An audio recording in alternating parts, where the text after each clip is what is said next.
Hi, members of the Women in ESG International Forum platform. Welcome to our first interview with Fleur Meerman. We will be asking her a couple of questions about CSRD specifically, and she specializes in human rights here at the CERN. So we are looking forward to our conversation. I hope you are too. Fleur, thank you for taking your time.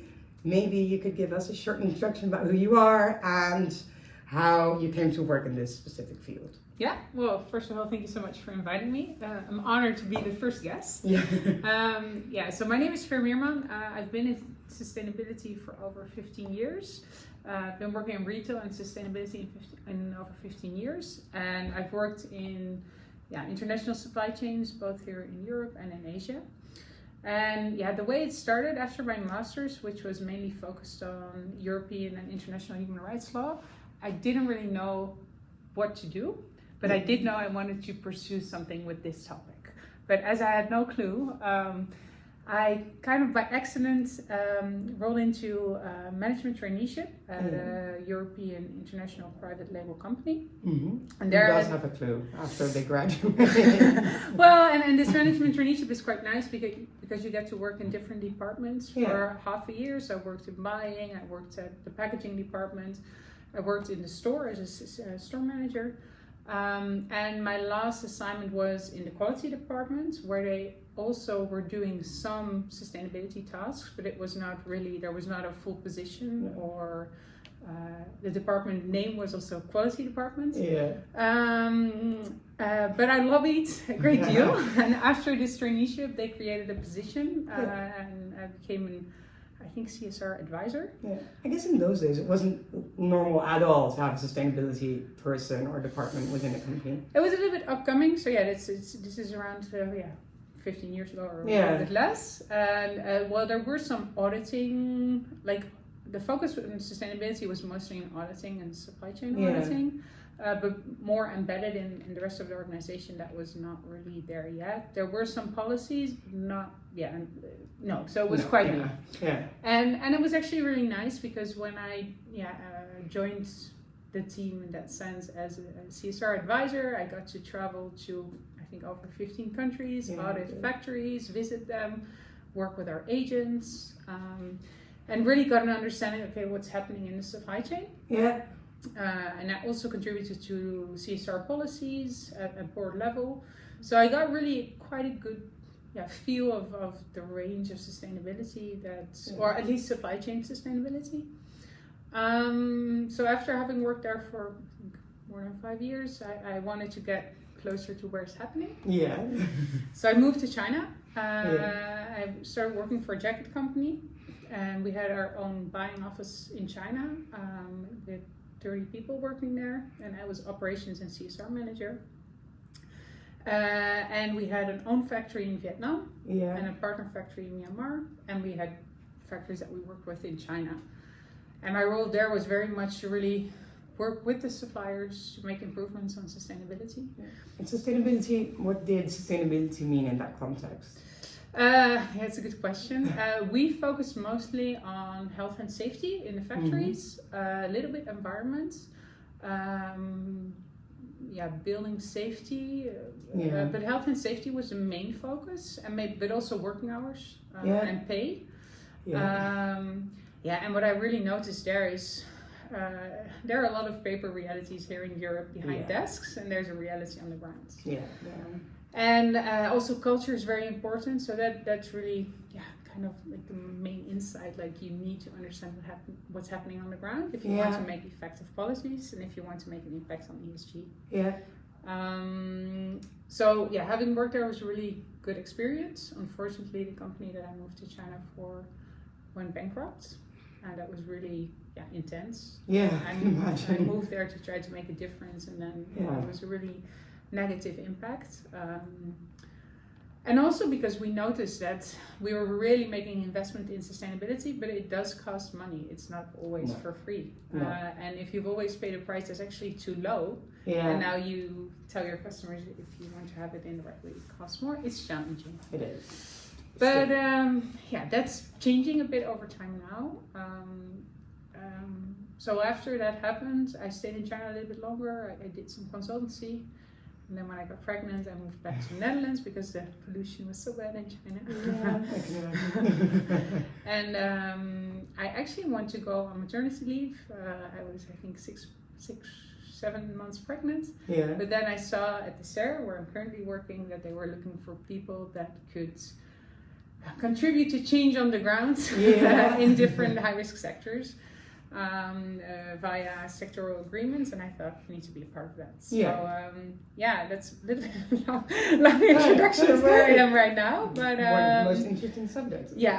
So that's kind of like how it led up to where I'm at right now. Yeah. And currently I'm working at the SER, so that's the Social and Economic Council of the Netherlands. It's a body where employers, employees, and experts who are appointed by Crown find agreements and work together to reach agreement on social and economic topics. Yeah. And they give advice to the Dutch government. Yeah. And next to this advice that we give, we also help with the implementation and agreements on sustainability, which is one of the topics that we're working on. And for the government, so focused on? No, so actually, one of the advice of the SER was on how can you make actual impact on sustainability. Yeah. And in that advice it said, okay, companies cannot do it alone. No. Collaborations need to exist. Yeah. And the advice said, government, NGOs, unions, and companies should work together to try to reach impact on the ground in high-risk sectors, because that is probably that's going to contribute to impact on the ground. Yeah. And we gave that advice, and then actually these parties kind of asked us there to help negotiate these agreements. Yeah. So we negotiated agreements in over 10 sectors, like textiles, but also in the banking sector, or insurances, or natural stone. So all high-risk sectors, and we bring all these parties together, and we support them. We support companies in setting up a due diligence system in line with OECD guidelines. Yeah. That is kind of our basis. And all these different stakeholders help to make this impact. So both in two ways. So one way is to support companies to reach impact there where they cannot do it alone. So for example, living wages is a topic that a company can never do alone. You would need your supply chain partners, you would need competitors, you would need unions, you need a lot of people. Yeah. So, and on the other hand is to give practical tools and guidance to companies to reach impact. Yeah. So in the SER, I've in the first few years I've really been focusing on one of these agreements in the textile and garment sector. Yeah. And one of the things in this agreement was companies were evaluated on how their due diligence system, and I helped write this assessment framework. So to give you an idea, 50% of the companies operating on the Dutch market in the textiles and garment sector were part of the agreement. So it applied to a substantial amount of the markets. Yeah. And that kind of links to what we're going to talk about later about the CSRD, where companies also need to report and you try to reach impacts. You see a lot of parallels within what you created and the whole CSRD framework. Yeah, so I think if we look at what we've been doing with the agreements, companies needed to set up a system, but they also needed to report on what that system looked like. Yeah. And they would also get an assessment, also face-to-face visits. But in assessing these companies, we try to look at objective parameters, but also we try to formulate it in such a way that it would help companies to take steps of improvements. And with the CSRD, which is the Corporate Sustainability Reporting Directive, so it's a directive that's focused on, or that's asking companies to report on their impact on people and the environment. Mm-hmm. And they will also need to get assurance over that part. So that assurance part is a bit like we were doing the assessments when we were still working at the agreement. And so what I've been doing personally, I've been active in AFRAC, that is an organization that is supporting the European Commission to work out the practical details of the CSRD. Yeah. It's a little bit technical, but I'm going to share because it's important. It's all ESGi sustainability professionals, so So the CSRD is telling you that you need to report on sustainability, and the European Sustainability Reporting Standards, Yeah. ESRS. Yeah. Those are the standards that are telling you what you need to report. So that they go hand in hand. And these standards, the Commission has asked EFRAG to develop these standards in collaboration with a lot of people. And I've been active in an SME working group, so one standard is focused specifically in the SMEs. Yeah. And also there was an implementation guidance that was developed on the value chain. Yeah. And I've also contributed to that. And what I've tried to do there is take the knowledge that we had from the agreement, but also my previous work to kind of like, okay, how can we formulate these standards in such a way that's also helpful for companies? But a lot of people are involved, so it's not like... You were a part of it. I was a part of it. Yeah. I can imagine that being really challenging, because what we hear back from companies, at least what I hear back from companies, is that they find it hard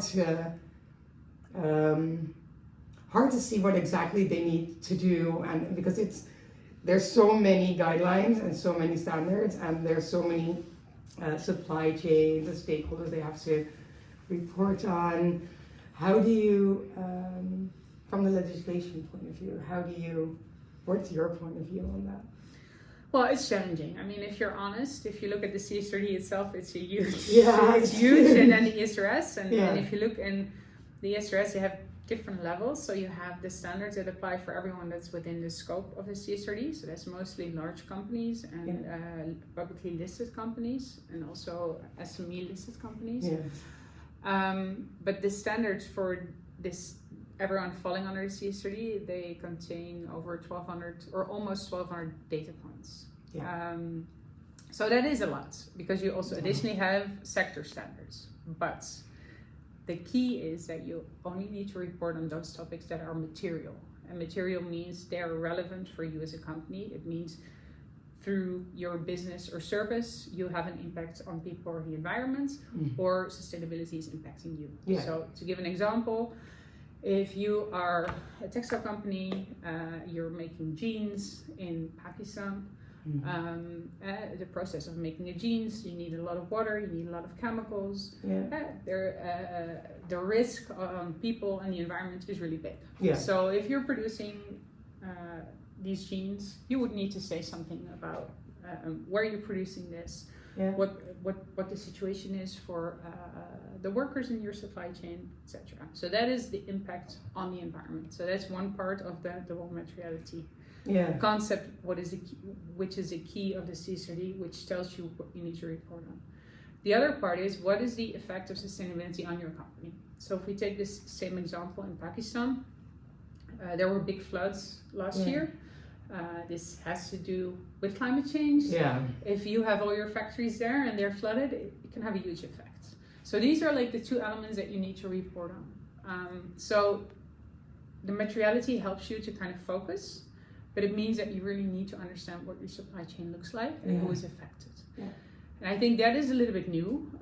Companies are previously reporting on what the banks just find important, or the consumers, or child labor is a hot topic, so we're gonna prioritize that. But you really need to understand, what does my supply chain look like, and who's involved.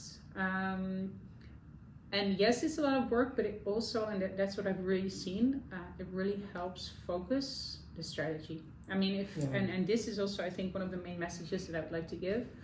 We need to look at what is the goal of this CSRD legislation. It's the goal is to get to impact in supply chains, to tackle those systemic issues that we have.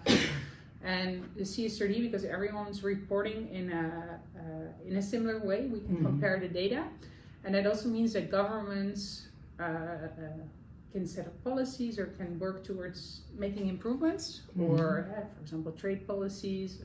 But it also allows companies to collaborate together to get to impact. And what I said, a few companies that I've heard back from that have already started the whole CSRD journey, that have done a materiality assessment, they have said also it helps them really focus their strategy.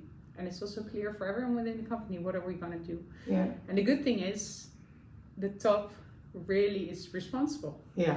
So they need to be involved. So where ESG maybe was a topic somewhere of like some ESG specialists, it's now getting to top of the management. Yeah, so I think that is really good. Yeah, no, really good. And looking at the more negative side, because there's always a negative and a positive side, and there's always bad and good examples. Looking at starting with the negative, and then we end up with the positive. Yeah. What do you find most challenging within your role right now? Well, my role right now, or for the companies, you mean? Both. Yeah. Both. So I think for my role, it is a lot. It's difficult to understand, and I see also the companies find it challenging to get started, and there's a big need of sort of face-to-face contact. But well, within the SARE, we do not have a huge team, but also wider, there's not a lot of real CSRD experts. I mean, we see them everywhere, but not everyone is yet. No, true.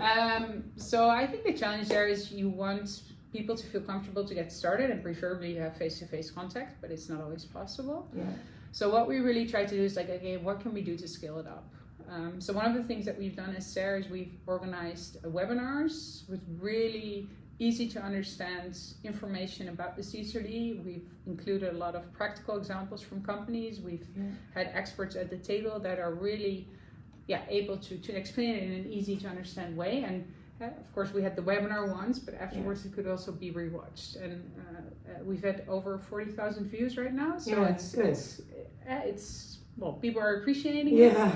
And the good thing also is that when we announce the webinars, we ask people to sign up and enter their questions. Oh, that's good. And what we've done is we've drafted a Q&A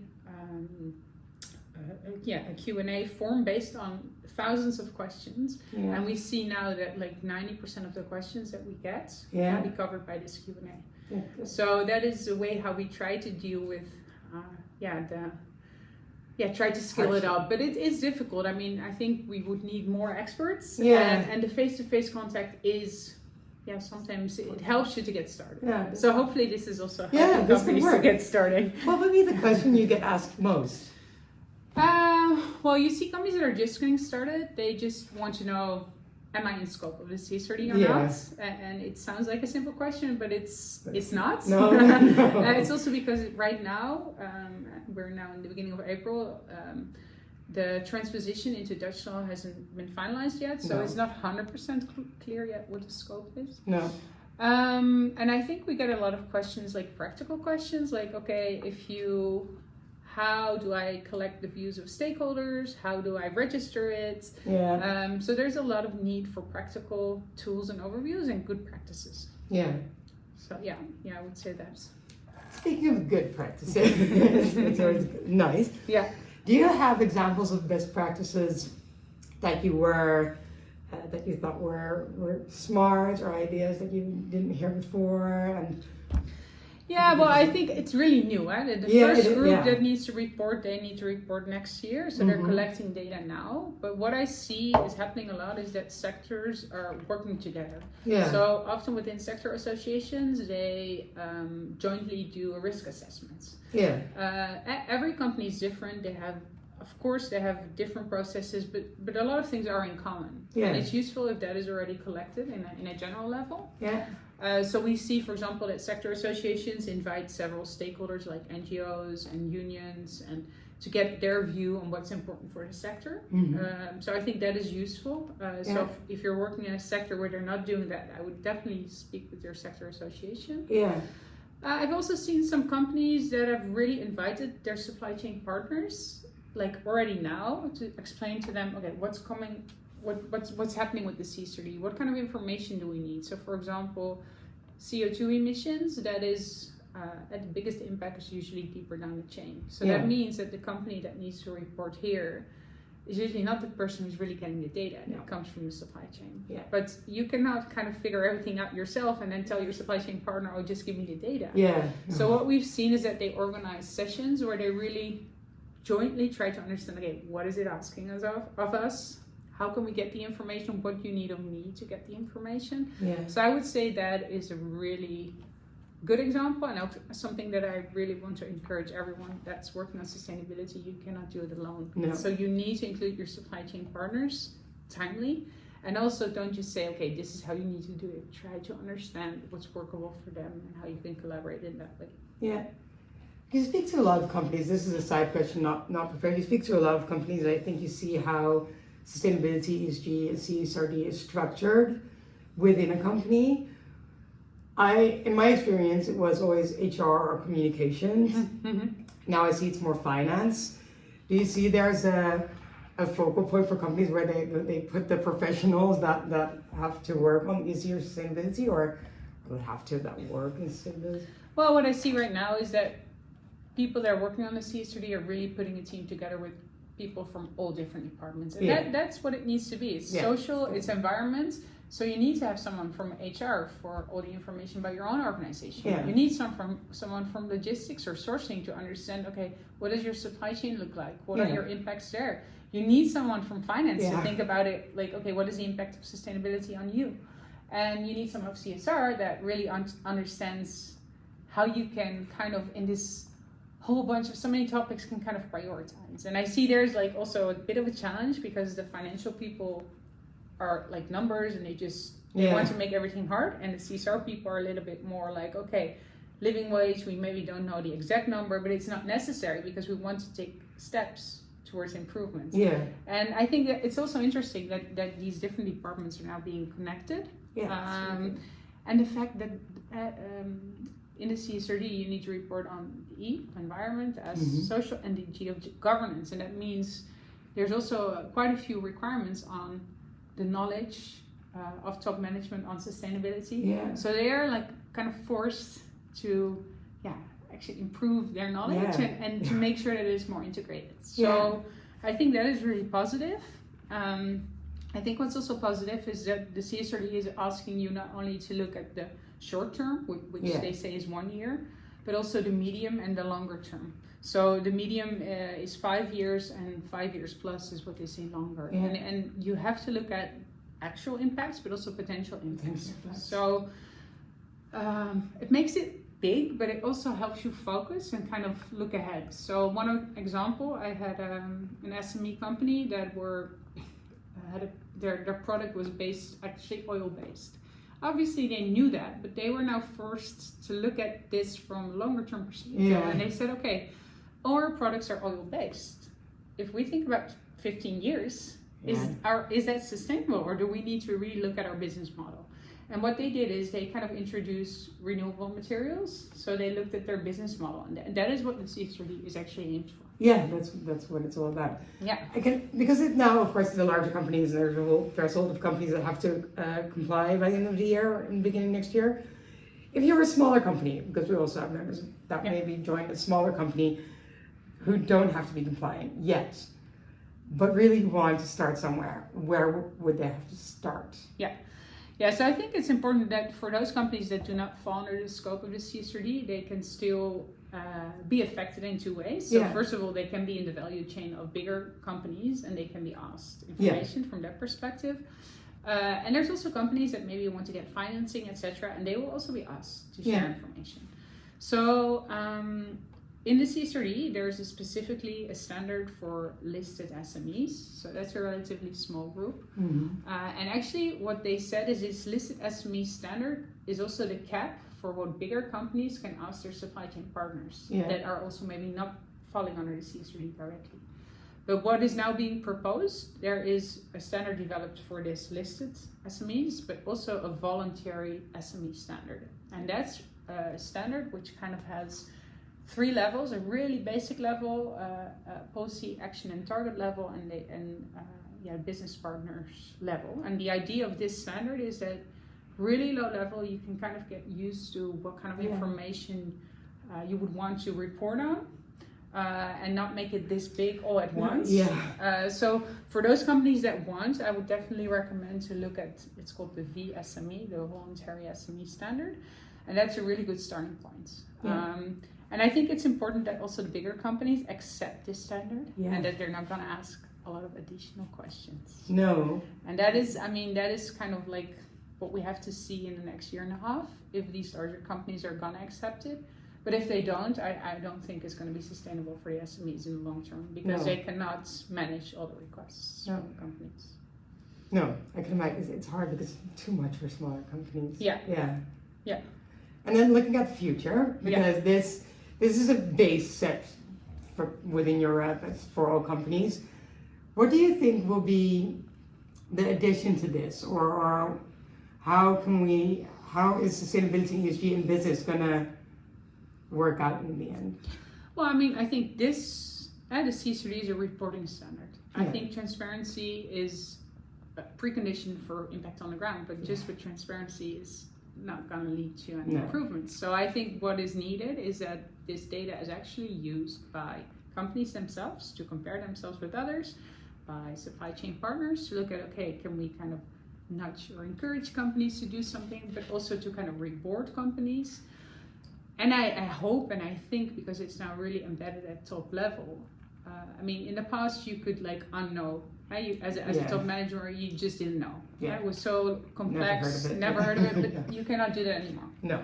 So I think what we need to do is that companies need to collaborate with others and really use the CSRD as a tool to define your strategy and to get to impact. So don't use it as tick the box, but really see like, okay, how can, if we're going to report on these material topics, what is really our strategy going to be?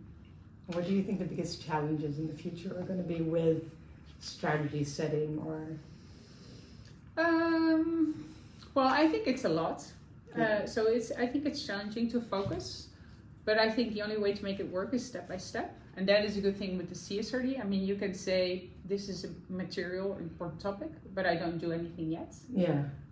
So I think the focus is a challenge, but I think we also need to be realistic. Even the companies that are front runners on reporting will have a challenge with getting all this information. Yeah. So I think it's a learning process for the companies, but also for the people looking at the data. I would think we need to keep that in mind. Yeah. Looking at the CSRD, because you are a CSRD specialist, but you are also a human rights specialist. Yeah. And we have members from the US and from Europe, and in my experience, the E is pretty big in Europe, and the S is pretty big overseas, and not so big here in Europe.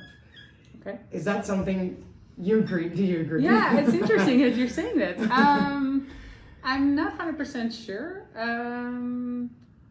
I think the S in the value chain has gotten a lot of attention in certain sectors. Yeah.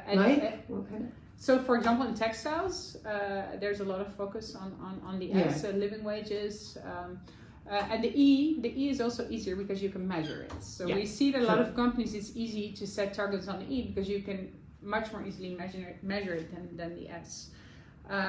So I think it depends a bit on which sector you're in, if it's bigger or not. I think an important part in the CSRD is the role of affected stakeholders. So those are stakeholders that are affected by the operations of a company. That can be workers in your own company, but also workers in your value chain, or maybe people living close to a factory where you're operating, which is maybe not even your own. Yeah. They should really be included to kind of define what you should do, or actually what you report on. And that is like a relatively new thing. Yeah. And the environment is not someone you can speak to, but you obviously have reports for that. But I'm expecting that because of these affected stakeholders that are so prominently included in the CSRD, the S part will be bigger. Yeah. But there's a phased-in approach. So for those companies that need to report now, the value chain information has a phase-in, so you don't have to report on that from the start. Yeah. Okay. Good. I'm taking up a lot of your time. Thank you. We have a final question specifically for our group, because we come from all different sectors and all different countries, different experience levels. What would be something, I think I've heard a little bit of red thread going through our conversation, but what would really be something you would like to share with this group of people? Yeah, so there's a few things. I think you if you work on ESG, you really need to understand your value chain. You need to understand where are you producing, what are the processes, speak to your supply chain partners. Don't just do it from behind your desk. No. Collaborate, because you cannot do it alone, and I think that maybe also is a nice way at the platform that you have started. I mean, we should ask for help because there's a lot of knowledge in the group, So don't be afraid to ask for help, because like buddies or kind of, brainstorming with someone is always very helpful. And I think we always need to keep the end goal in mind, impact. And sometimes I'm a bit worried that we're too much behind our computer trying to tick the boxes. So my advice would be focus on the impact. And you can do that by making sure you talk to the people in your supply chain, but also your peers to kind of learn. I'm sorry, I cannot let you go because we already did our tips and tricks part, but I cannot let you go because in our conversation, you talked about transparency, and that's really important. I know you're a board member of the Open Supply Hub. Could you please tell us a little bit more? Because I think that would be really relevant. Yeah, well, Open Supply Hub is a supply chain data platform where you can actually see production locations worldwide. And you can see who's connected to those production facilities. And you can see which organizations are active there or which other brands are active in a factory.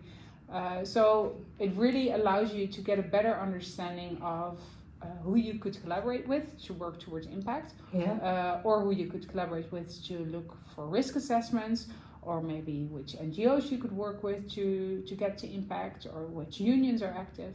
So I would really invite everyone that's working on ESG to have a look at Open Supply Hub and see if you can contribute or if you can find useful data for your as input for your CSRD reporting. Good. We'll put a link to the website on the page, and thank you all for listening.